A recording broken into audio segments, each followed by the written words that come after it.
Sí, doctor. Sí, doctor. Entonces, nosotros vamos a diferenciar tres cosas: el mareo, el vértigo y la inestabilidad. ¿Estamos de acuerdo? El mareo es mal de mar. El paciente dice: mire, doctor, estoy caminando sobre algodón, estoy en un barco, me muevo lento. La inestabilidad es el borracho. El paciente, ustedes lo ven, dice, se cae para un lado, para el otro. Y el vértigo es la sensación objetiva o subjetiva de giro. El paciente dice: doctor, mire, las cosas se me mueven, a donde me dan vuelta las cosas o yo siento que giro. Esas son tres diferencias. Usted va a decir: bueno, pero ¿para qué la diferencia? Porque normalmente el vértigo, o sea, la sensación de giro, lo van a dar dos órganos, los oídos o el cerebro. No le va a dar la columna, los ojos, el estómago.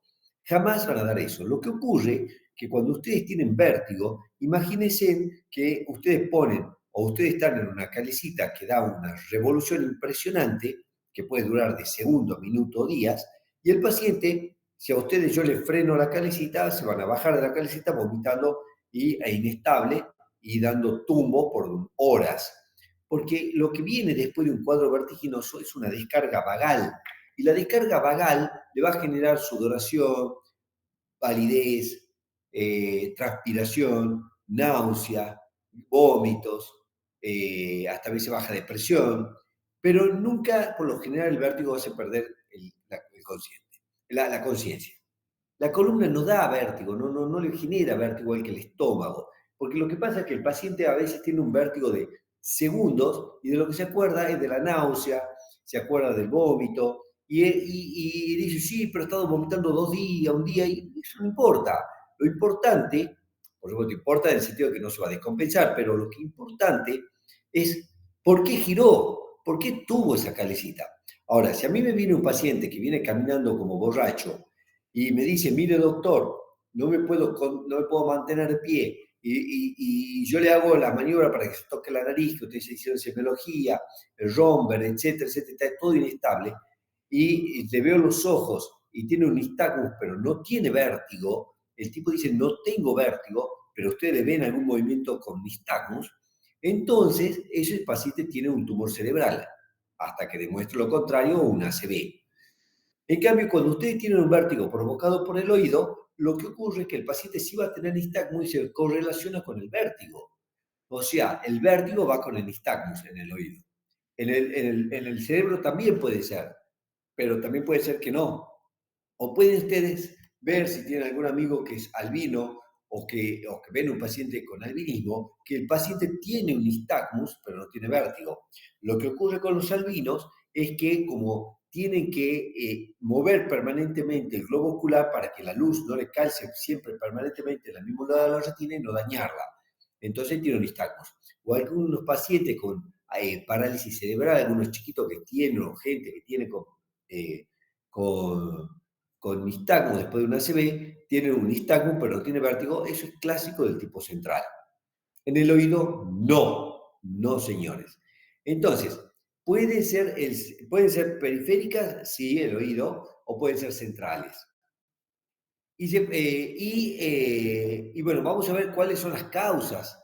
La más frecuente dentro del oído, las centrales pueden ser, por ejemplo, porque no la voy a describir, pero puede ser un ACV, puede ser un tumor cerebral, pueden haber algunas enfermedades mielinizantes que también pueden dar vértigos.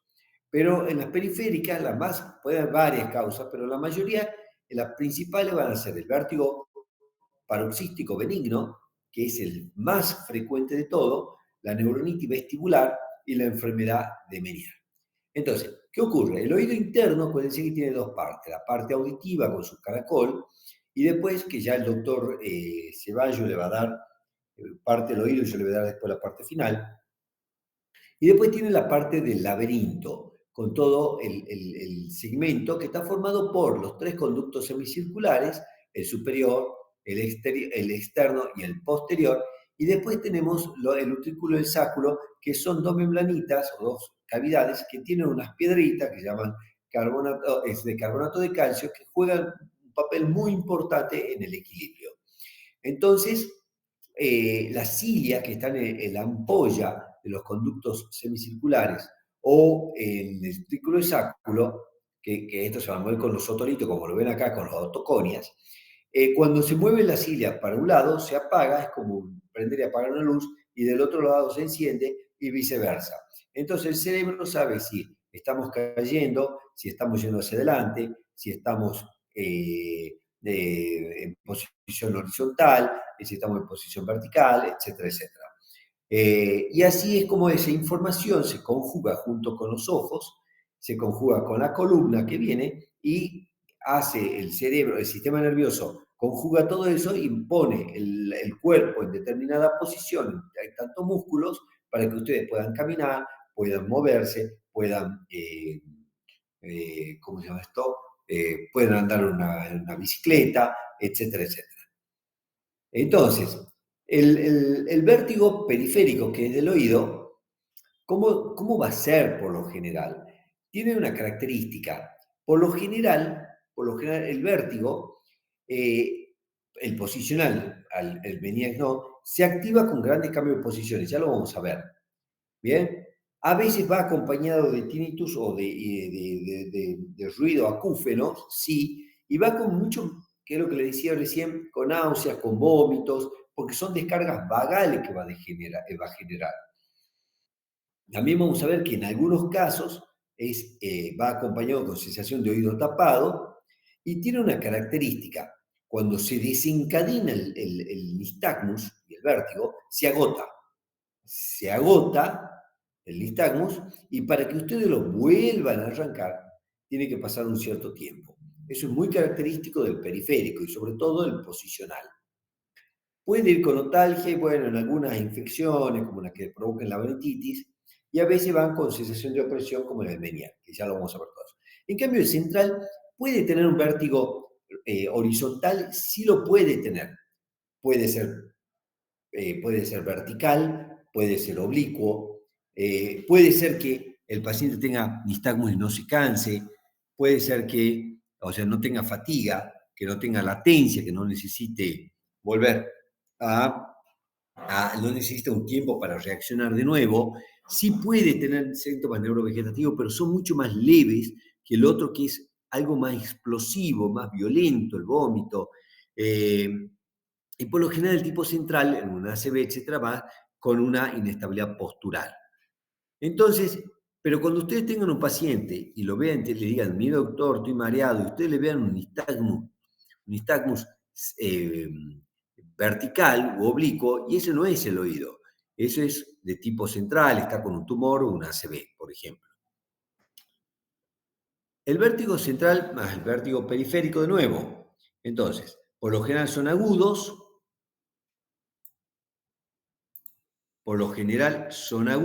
rotatorios, donde tienen una fase lenta y una fase rápida.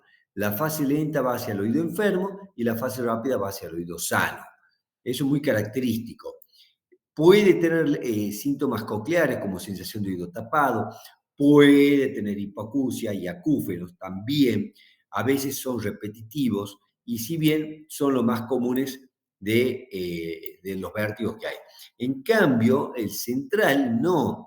Su origen puede estar en el origen del octavo o en el tronco o más arriba en el cerebelo también. Acuérdense que no son tan intensos, los síndromes vegetativos son mucho más suaves. El paciente siente que se va a caer, que no puede caminar bien, que tiene pulsión. La pulsión es una sensación de que una mano lo empuja al paciente hacia adelante. Cuando usted, el paciente, le dice, bueno, algo me empuja hacia adelante, y eso es clásico del central, nunca va a ser del periférico. Es rarísimo que vaya con acúfeno o sensación de oído tapado, y por lo general, si ustedes lo interrogan bien, van con otros cuadros neurológicos, por ejemplo, alteración de la visión, etc. Entonces, hagamos la vía. Está el ganglio vestibular, del cual van a llegar las fibras del utrículo, de los conductos semicirculares, del utrículo del sáculo, parte bien hacia el pedúnculo. Acá se va a unir con los otros núcleos y se van a ir a dirigir hacia las motoneuronas oculares. Por eso el paciente, hay una relación con las motoneuronas oculares, por eso estos pacientes tienen nistagmus, por eso el vértigo del oído se relaciona con los movimientos oculares. Bien, también hay una relación con el cerebelo y con la médula. Entonces, ustedes sean muy específicos cuando el paciente le dice tengo mareo. No le pongan todo vértigo, no todo es mareo. Por eso cuando digo el paciente todo se siente y dice tengo mareo. Entonces ahí se los dicen, bueno, espere, yo le voy a explicar tres cosas. El mareo mal de mar, caminar sobre algodones, el inestable, que es el borracho, ahí lo entienden bien, y que no tiene un punto de fijación, y el vértigo, que es la sensación de giro. Eso es muy importante, que hagan esa diferencia. Y de ahí, si tienen otros síntomas, por ejemplo, dice, sí, pero se me nubla la vista, si por ejemplo, se me altera el movimiento de la mano, pierdo fuerza, se me altera el habla, y eso ya son patologías más acompañadas con tipos centrales, no con los periféricos. Por ejemplo, la esclerosis múltiple, los accidentes cerebrovasculares, algunos tumores. Que tenga disartre, que es lo que le decía, ataxia, confusiones, etcétera, esos son de tipo centrales, no hay con qué darle. El oído no le va a dar eso. En cambio, las patologías periféricas son más violentas en la parte de los cuadros neurovegetativos que le decía recién, la náusea, el vómito, a veces sensaciones de oído tapado, a veces puede ir acompañado de una pérdida de audición, una hipoacusia súbita, que ya la van a ver más adelante. Bien, y a veces los vértigos, por ejemplo, después de un cuadro, un resfrío o de un cuadro viral, que puede ser una laberintitis, también se relacionan con hipoacusia también. Y aquellos pacientes que han ido a una guardia o lo han tratado, yo tengo justamente, ayer vi una chica que por su infección urinaria le dieron aminoglucosio, hizo una ototoxicidad con vértigo, irrecuperable, no la está recuperando nada, o la furosemida, algunos salicilatos, que pueden generar, pero los aminoglucósidos tengan cuidado cuando receten gentamicina, amicacina, cannabicina, que son drogas, drogas que son ototóxicas. Igual que la furosemida, que la ponen como agua, también es ototóxica. ¿Bien? Y lo más frecuente, ya vamos a ver el Menier, la neuronitis vestibular y el posicional. Entonces, ¿cómo lo revisan al paciente? Ven, todo esto ven en los prácticos, ven que el oído esté impecable, esté impermeable, por ejemplo, que no tenga esta patología acá en la parte superior de la membrana timpánica, que es un hundimiento donde se mete piel, que es un colesteatoma.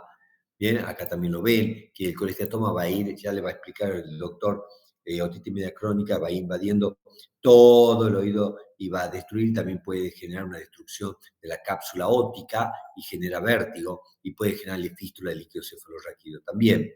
Y a veces pueden ver esto, que son esas vesiculitas que debutan a veces con vértigo, pero por lo general van acompañados de parálisis facial que se llama Ramsay-Hunt. Entonces le hacen las pruebas neurológicas, hace que camine, que se toque el dedo con el dedo, la punta de la nariz con el dedo, que cierre los ojos y extienda los brazos, ver si uno cae más que el otro. Si lo quieren sensibilizar, le ponen un pie por delante del otro y ahí van a ver si también es central o no. Entonces, importante, yo siempre digo al paciente, no cierre los ojos porque estoy esperando que desencadene el vértigo en la posición que yo lo acuesto en la camilla, y eso va a generar o no va a generar vértigo. Y si aparece el vértigo, si es del oído, me tiene que aparecer el nistagmus. Si yo tengo un nistagmus horizontal con fase rápida y lenta, es el oído clavadísimo, eso no hay con qué darle. Ahora, si yo tengo un vértigo posicional, un vértigo vertical u oblicuo, o que empiece a ver de tipo rotacional, y eso de tipo central, nunca el oído le va a dar estos tres tipos de vértigo. Eso no le va a dar. Entonces, quería mostrarles, a ver si se puede. Esperen.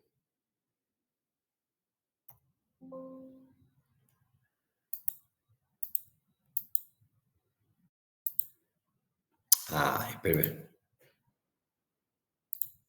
Entonces, ¿qué maniobra puedo hacer yo para saber si el paciente tiene un vértigo posicional? Lo acuesto en la camilla, le hago girar, como van a ver acá en este video, y en la cabeza con respecto al cuerpo, y genero vértigo. ¿Estamos? Esto lo pueden hacer el consultor, explicarle al paciente que se va a sentir mal, porque le va a generar vértigo, y lo ponen rápido, ve cómo cuelga la cabeza en 45 a 30, 45, 30 grados y el paciente ahí tiene que aparecer el vértigo. Lo que tiene que a veces no genera vértigo. Entonces, si yo le espero 30 segundos, no aparece, cambio la posición y veo, es llama maniobra de Dix-Hallpike para desencadenar el vértigo, sobre todo el vértigo posicional. Otra prueba es que le va a pasar a ustedes, es sobre todo en las mujeres, y más si son flaquitas y altas y en verano, dice doctor, yo vivo mareado, vivo mal, vivo mal, vivo mal, estoy mal, mal, mal, mal, y dice no me puedo parar, y cuando ustedes la paran a la paciente o ella se para, se le pone negro y borroso y creen que es vértigo. No, eso es un, eh, una hipotensión ortostática, que a veces puede dar una sensación de inestabilidad y mareo que a veces lo puede llevar a la pérdida de conocimiento, en casos muy importantes. Y eso le hacen un test que se llama test de Hintz, que es este, Hintz, que le hacen los cardiólogos, y ahí analizan cómo les la refleja el reflejo vagal. Y con eso van a saber si es la hipotensión ortostática. Y la prueba de impulso cefálico significa que al paciente ustedes le dicen, mire la nariz del médico, mire la nariz, nariz, nariz, no saque la mirada, no cierre los ojos, pone floja la cabeza, lo llevan a un extremo y ¡pac! La ponen a la cabeza enfrente de ustedes, bien rápido. Lo hacen del otro lado. ¿Qué tiene que ver usted ahí? Que el reflejo, que el ojo se tarda microsegundos en ponerse en la posición. Si el ojo se pone, tarda un segundo en ponerse en posición, ¿qué significa eso? Que se da en pacientes normales o el vértigo periférico. Si desaparece ese reflejo, ese hint, ese reflejo del impulso cefálico, entonces el paciente tiene una patología de tipo central, una ACV, por ejemplo, que está debutando con un vértigo. Ese reflejo, que me ha pasado varias veces, usted lo tiene que mandar urgente al neurólogo o hacer una resonancia, porque tiene una sensibilidad del 100% para determinar si es periférico o central. Entonces, miren, esto es un nistagmus, una fase lenta, una fase rápida, una fase lenta y una fase rápida. Eso es clásico, clásico del oído, del vértigo periférico. Entonces, ahora antes de hablar de las 3 patologías o 4 patologías, no me acuerdo, 4 patologías que provocan más frecuente el vértigo, quiero que me pregunten, porque yo sé que algo no van a entender, qué es lo que no entienden.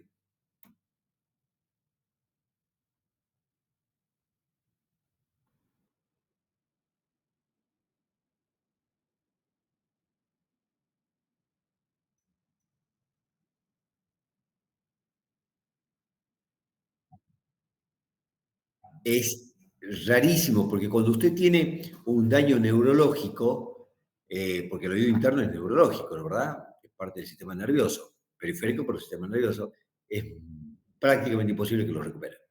Lo que sí va a recuperar, está bien su pregunta, es la estabilidad. Sí va a recuperar, la hipoacusia no. Pero ¿por qué recupera la estabilidad? Porque lo recupera el vestíbulo, la parte neurológica del vestíbulo. No, no es así. Porque ¿qué hace el sistema nervioso? Agarra y dice, bueno, entra en vértigo, entra en crisis porque el oído se ha dañado la parte vestibular y otológica, por supuesto, por las drogas estas. Entonces, ¿qué hace? ¿Cómo interpreta el sistema nervioso? No dice el oído afectado trabaja de menos. Dice el oído sano lo interpreta como que está trabajando de más. Entonces lo empieza a bajar, bajar, bajar, bajar, bajar hasta regularlo. Y cuando lo regula, el paciente entra en estabilidad. Ahora, si usted ese paciente que tiene una disminución del reflejo vestibular, le apagan la luz, se cae. Porque ya le cortan, vamos a suponer que el equilibrio tiene 3 patas, los oídos, los ojos y la columna, con todos los músculos que le mandan la información al sistema nervioso. Si ustedes a la pata le sacan, del trípode le sacan una, bueno, logra estabilizarla, está haciendo equilibrio. Le sacan la otra pata, se cae. ¿Me entienden?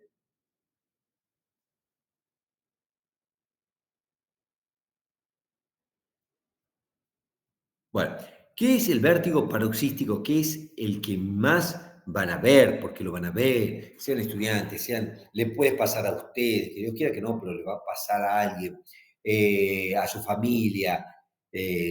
Pregunten a alguien que ha tenido vértigo y le va a decir, sí, el vértigo es horrible, espantoso.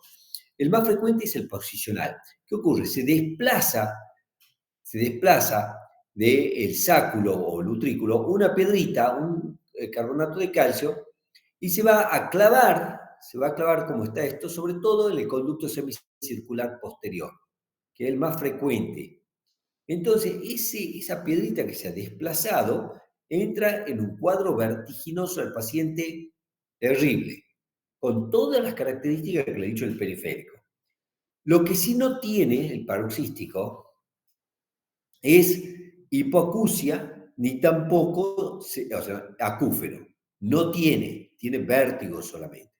Y el paciente le dice, mire doctor, estoy en la cama, giro la cabeza y desencadena para cierto lado y entra en vértigo. Lo que ocurre que dura segundos, porque dura segundos, y otra característica, pero le da la náusea, el vómito que le dura horas. Por eso siempre se acuerdan de la maldita náusea, el vómito, que a ustedes lo que menos les tiene que interesar.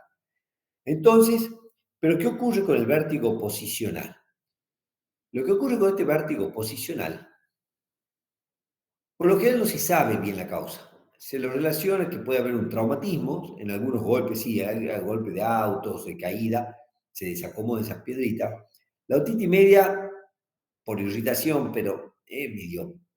En alguna cirugía de oído sí, sobre todo la cirugía de la autoesclerosis que vamos a ver más adelante. En algunas infecciones virales también, pero da más que todo una neuronitis, en los traumatismos. Y en reposos muy excesivos. Bien. Este vértigo, que vuelvo a repetir, no da acúfeno y no da sensación de tapado, tiene una característica. Arranca, se cansa el nistagmus. Y ustedes lo quieren volver a provocar y no. O el paciente dice, doctor, no me aparece todos los días. Me puede aparecer hoy, mañana no, o me aparece 2 veces al día.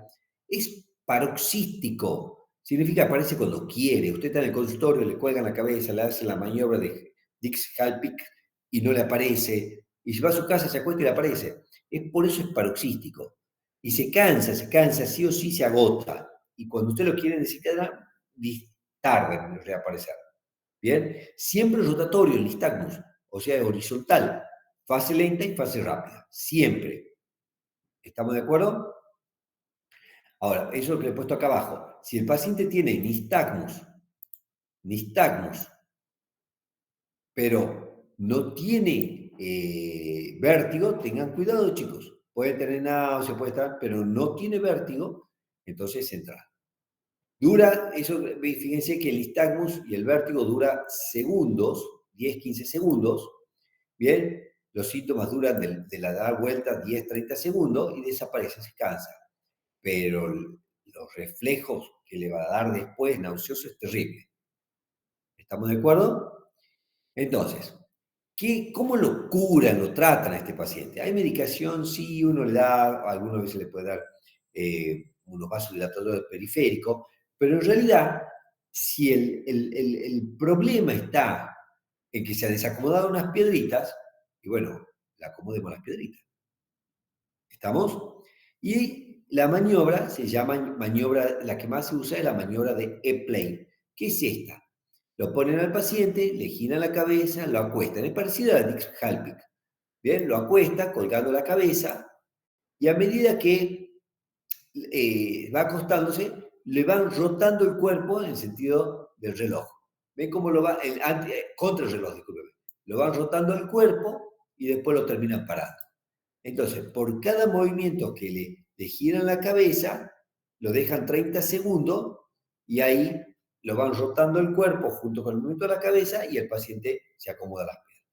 La otra maniobra es esta, agarrar, hacer que gire un poquito la cabeza, inclinarla y hacer que el paciente se acueste lateral, por un lado, y para el otro lado. Entonces eso ayuda, lo dejan 30 segundos, pero está bien. Esa es la maniobra de Semot, ¿bien? Estas dos maniobras son muy útiles para acomodar las piedritas estas, los otolitos, los otoconios. Entonces, lo que tienen que hacer, es decirle al paciente, sobre todo la de Epley es medio difícil que lo hagan el paciente en su casa, pero sí esta, que va a acostarse lateral, que la repita 2 o 3 veces por día para que así los otolitos se acomoden. O sea, se cura con maniobras. ¿Estamos de acuerdo? Ese es el vértigo que más van a ver. Acuérdense, vértigo, segundos, no sensación de oído tapado, o sea, no hipoacusia, no acúfeno. El Menier es distinto. El Menier es una enfermedad que, si bien se da más en europeo y más en la raza blanca, se caracteriza porque es una enfermedad y se da más en mujeres que en varones, eso es real también. Se caracteriza porque tiene 3 patas. Una pata que es el paciente tiene un aura que empieza a tener una sensación de oído tapado y dice algo me está por aparecer. Esa sensación de oído tapado empieza con un zumbido, un acúfeno, y desencadena un cuadro vertiginoso. Y entra y dura mucho más que el otro.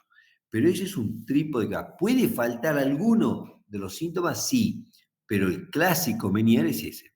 ¿Cuál es el problema? Puede aparecerle varias veces al año, 6 a 11 veces al año, puede faltar años, o sea, años que no aparece y otros que sí.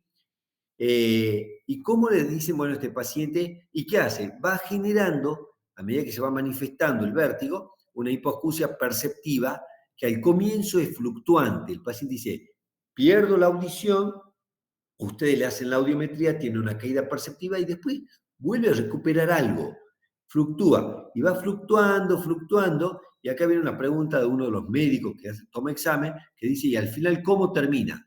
Y si esto se repite muchas veces, queda con una pérdida de audición perceptiva muy importante, o sea, una lesión coclear. Porque, ¿qué ocurre con el Menier? Se empiezan a romper la membrana basilar de la cóclea y empieza a haber una intoxicación con potasio a nivel del órgano de Corti. Y eso genera el cuadro vertiginoso. Ahí está el problema. Después se repara, se cicatriza, pero ya va quedando lesión en el órgano de Corti y empieza a quedar con la hipoacusia. ¿Puede pasar que tengan un cuadro de Menier una vez en la vida? Sí puede pasar. Por eso usted no le puede decir al paciente va a terminar cofótico, va a terminar sordo. No pueden decirle eso. Ahora, también hay que decirle que puede pasar muchas veces en la vida.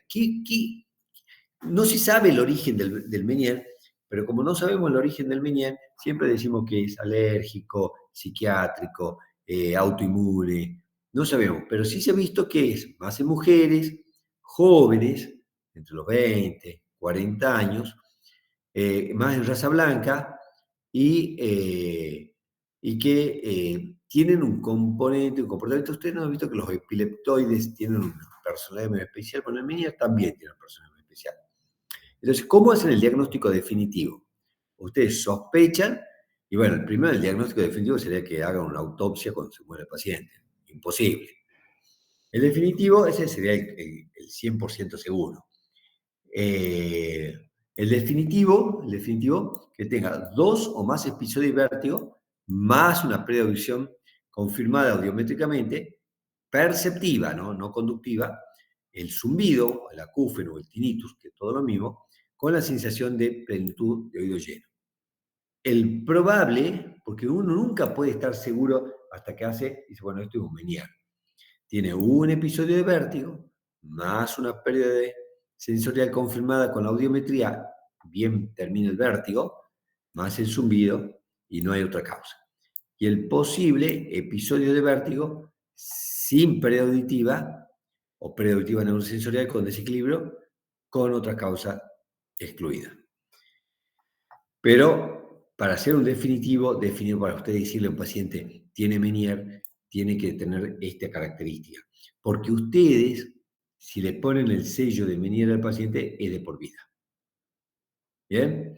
Entonces, entre los 30 a 60 años, y en Europa, fíjense que tiene una incidencia mucho más alta, entre 50 a 200 por 100.000 habitantes. Se va a generar Se asocia con cambio de oído interno, sí, porque hay lo que se llama la hidropesía endolinfática, o sea, aumenta la presión en la endolinfa por la ruptura de la membrana, que le decía, y al romperse esa membrana, la endolinfa, la perilinfa pasa a la endolinfa, aumenta la presión dentro del órgano de Corti y genera toda la sensación de oído tapado. El paciente dice, tengo una sensación de oído lleno, lleno, con el zumbido y el vértigo. ¿Bien? Eh, entonces, estos son los síntomas: la dilatación, plenitud óptica, acúfeno, pérdida de audición, vértigo y cefalea. Hay factores desencadenantes, ve que lo que le decía yo, alérgico, agentes infecciosos, problemas vasculares, variaciones genéticas, no se sabe muy bien. ¿Ah? Todo esto altera esa homeostasia de la endolinfa. Cuando se altera eso, ayudado por el sistema nervioso autónomo y por la parte inmunológica, genera el vértigo y la enfermedad de Meniere. Bueno, esto es más de lo que le acabo de decir, dura mucho más que el otro, puede durar de 20 minutos a 12 horas, van con náusea y vómito, porque todos los periféricos por lo general van con náusea y vómito, y los ataques duran a veces hasta 24 horas. Poco, frecuente, sí. El acúfeno lo acompaña de la mano, siempre, en cambio, acuérdense que el posicional no.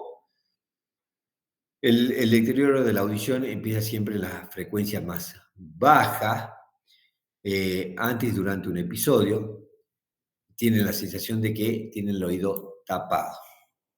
¿Estamos de acuerdo? Entonces, acuérdense que lo que le decía que la hipoacusia puede fluctuar, es muy característico del Meniere, hasta que va a caer permanentemente. Entonces, esta es la maniobra que yo le decía, cómo puede ser diagnóstico para ustedes saber si es periférico. ¿Ven? El paciente mira un punto fijo, que sobre todo la nariz del paciente, le hacen girar violentamente. ¿Bien? Si el ojito retarda un poquito en ponerse en posiciones, es periférico. Si el ojo no tiene ese reflejo, entonces es central. Bueno, ¿qué diagnósticos diferenciales tenemos del Meniere? La hidropesía sintomática, postraumática, puede ser por ejemplo, después de un accidente que aumente la presión, afecciones periféricas centrales que provoquen vértigo, que es un diagnóstico diferencial, por ejemplo, con todo lo demás, con la sífilis, que a veces puede dar, malformaciones cráneos cervicales, tumores cerebelosos sobre todo, enfermedades degenerativas y el síndrome de Cogan, que se asocia a queratitis intersticial sifilítica y lesiones cocleovestibulares. Esos son los diagnósticos diferenciales. ¿Qué tratamiento le hago al paciente? Primero le tengo que decir al paciente que cambie su rutina de vida, que haga más deporte, que haga más vida al aire libre, que vaya a un psiquiatra, que lo ayude a canalizar sus miedos, sus nervios, porque cuanto más tranquilo, o a un psicólogo que más tranquilo esté el paciente, va a ser mejor o menos respuesta. Y empiezo con una primera etapa que sobre todo lo que estamos dando mucho es la beta-istina. En las crisis muy violentas puedo dar diurético, sobre todo el manitol, para poder bajar la presión endolinfática. ¿Estamos de acuerdo? Si no, y acá dice que el 80% se cura o remite. No, el 80% remite, pero no se cura. Si no remite, lo que hago es punzarle el tímpano y le echo corticoides. Le coloco corticoides para bajar el proceso inflamatorio que se absorbe a través de la ventana oval, la ventana redonda.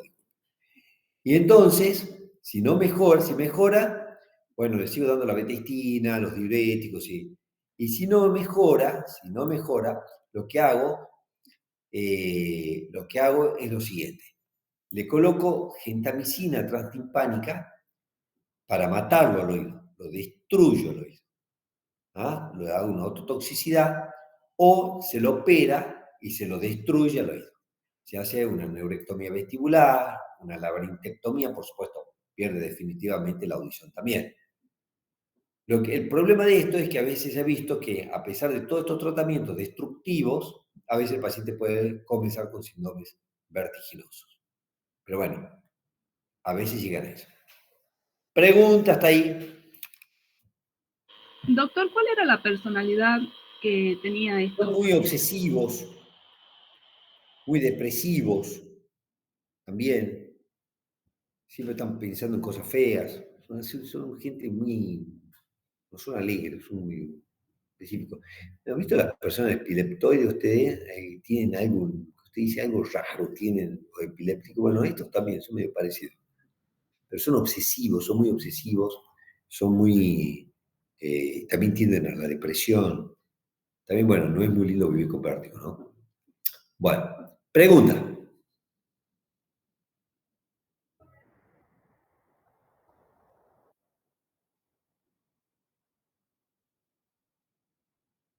¿Nada? Bueno, entonces, la neuronitis vestibular, inflamación del nervio vestibular. ¿Estamos de acuerdo? Que es parte del octavo par. ¿Estamos de acuerdo? Entonces, también puede ir acúfeno y hipoacusia. También puede ir, a diferencia de la autoemisión, de la posicional, del vértigo posicional. También puede ir. Y la gran mayoría es viral, por lejos. Después de un cuadro inflamatorio viral de vía respiratoria, también le puede dar. Algunos herpes pueden dar, el adenovirus puede dar. ¿Ah? Y el virus, el herpes más frecuente, pero a otros también. ¿Qué pasa con esto? Cuando se inflama el nervio, ¿qué ocurre? Llega menos sangre a la parte vestibular sobre todo, y eso también genera el cuadro vertiginoso. No era más frecuente, la diferencia con el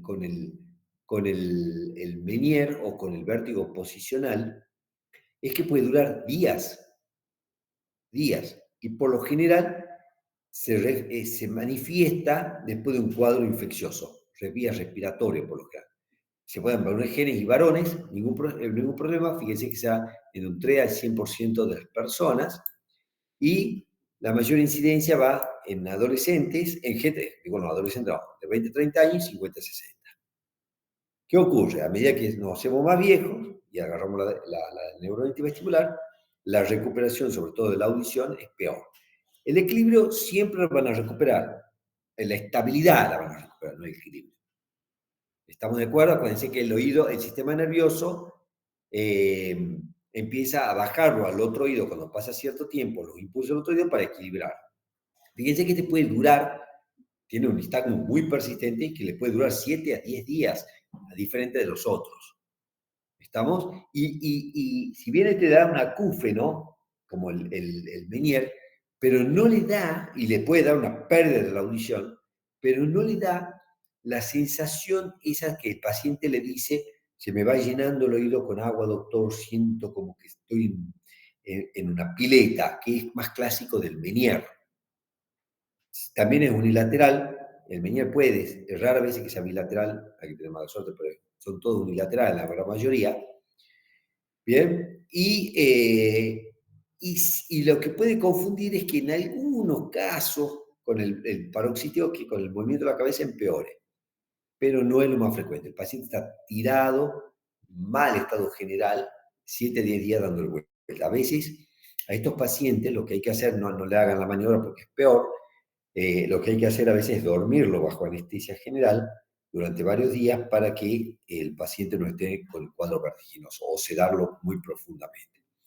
Acá es la prueba, el hint que le decía recién, que era diagnosticar si es periférico o central. Acuérdense que mira el ojo, si aparece hay un retardo, es periférico, si no es central, eso es muy, muy importante. Bien, el hint, si ustedes tienen un nistagmus vertical, es central, bien, y si tienen un rotatorio, también es central. Bueno, la neuronitis vestibular, le dan antiemético, por supuesto, para que trate, ahí sí se da antiemético, le dan sedante, benzodiazepinas, y después de que pase todo este cuadro, le pueden hacer una rehabilitación vestibular. Pero después de que pase un tiempo, porque si no el paciente, ¿para qué? Para estimularlo al nervio y el oído empieza a tratar de funcionar, con distintas posturas, etc. Se da glucocorticoides, sí, seguro que den, porque los corticoides son los que bajan la inflamación del nervio, por más que sea herpético, dosis baja, antiedematosa, no pasa absolutamente nada. Bueno, ya le he dicho que los diagnósticos diferenciales son con el benigno, posicional benigno, la enfermedad de Meniere, sobre todo, y la laberintitis son las tres que hay que diferenciar los periféricos. Las causas centrales, menciono, no es tanto la migraña vestibular, que el paciente tiene una migraña, un dolor de cabeza muy intenso, son muy recurrentes y tienen cuadros vertiginosos, pero hasta van acompañados de dolor de cabeza. Los accidentes vasculares transitorios de la vértebra basilar, que da como cualquier accidente vascular muy severo, pero van, todo esto, la isquemia, el infarto hemorrágico cerebeloso, no son puros vértigos, sino que van acompañados, por ejemplo, con disartria, movimientos eh, finos alterados, por ejemplo, cuando toman el cerebelo, síndrome de Horner, todo eso son de tipo central. ¿Pregunta?